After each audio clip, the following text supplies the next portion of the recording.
Hello and welcome to Calm English Dialogues. I'm Ashley. And I'm Tom. Thanks for joining us today. So, Tom, I have a question for you.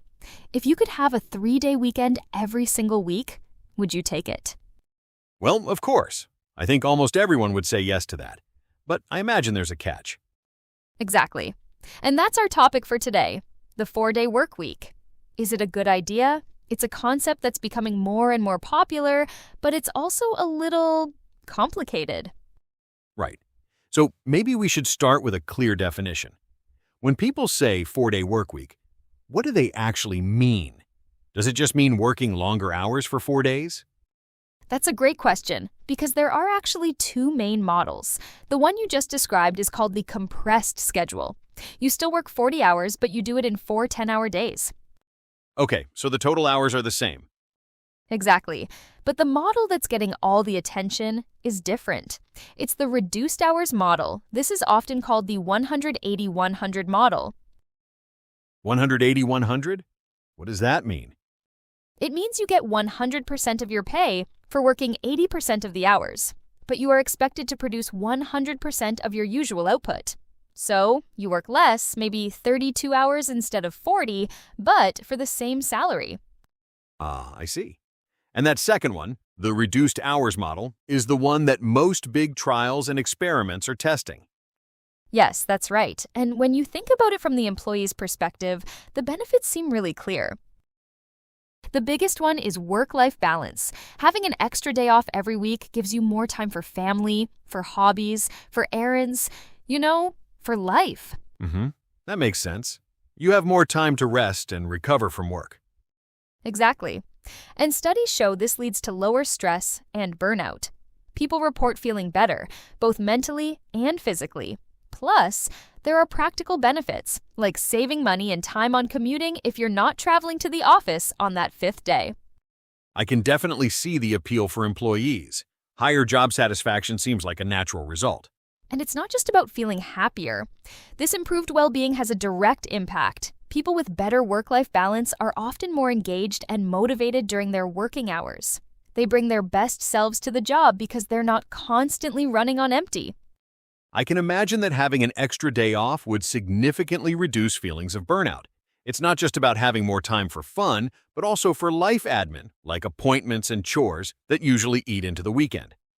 Right, but then the big question comes from the employer's side. Why would a company agree to pay someone the same salary for fewer hours of work? That is the key question. It all comes down to productivity, doesn't it?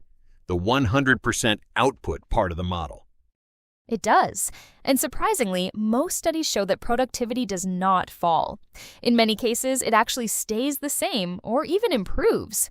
Companies also see other benefits, like being able to attract and keep good employees. It's a very attractive perk. Better recruitment and retention. Okay. And they also report fewer sick days. Because people are less stressed and have an extra day for appointments, they take less time off work for being unwell. That makes sense. Healthier employees mean more stability for a company. Exactly. There's also another practical benefit for companies, potential cost savings. With fewer people in the office every day, companies can save on utilities like electricity and heating. Some might even be able to downsize their office space, which is a huge expense. So, this isn't just a theory. Are there real-world examples of this working? Yes, quite a few. Iceland ran some very large trials between 2015 and 2019. They found that productivity remained stable or even improved, and now many people in Iceland work shorter hours. Iceland? Interesting. And more recently, in 2022, there was a huge pilot program in the UK. Over 60 companies participated. The results were so positive that most of those companies decided to continue with the 4-day week after the trial ended. So they stuck with it. That's a good sign. Perhaps the most famous example was Microsoft Japan. They tested a 4-day week and reported a 40% increase in productivity. 40%? That's a huge number. It almost sounds too good to be true. And there are others. A company in New Zealand called Perpetual Guardian also ran a trial and saw productivity gains and a significant improvement in employee well-being. So the evidence is definitely building. It seems the common thread in all these examples is that companies are forced to become more innovative and efficient. It's not just about working less, it's about working smarter. The 4-day week acts as a catalyst for rethinking processes.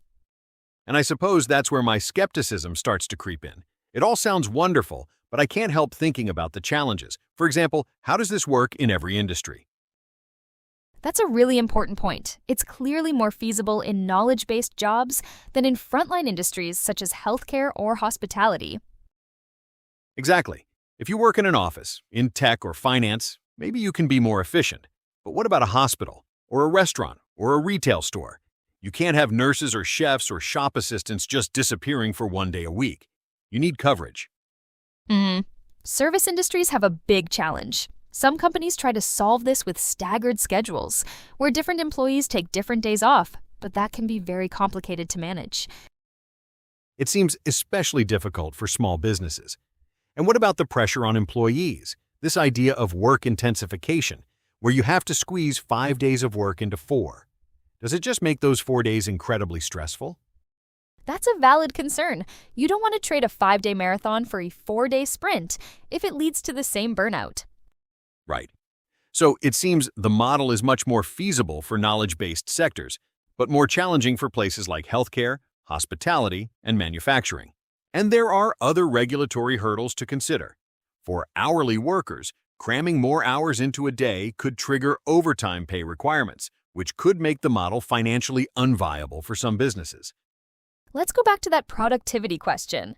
How is it possible that people get the same amount of work done in less time? The companies in these trials said it forced them to become more efficient. More efficient? How? Well, they reported having fewer and shorter meetings, for example.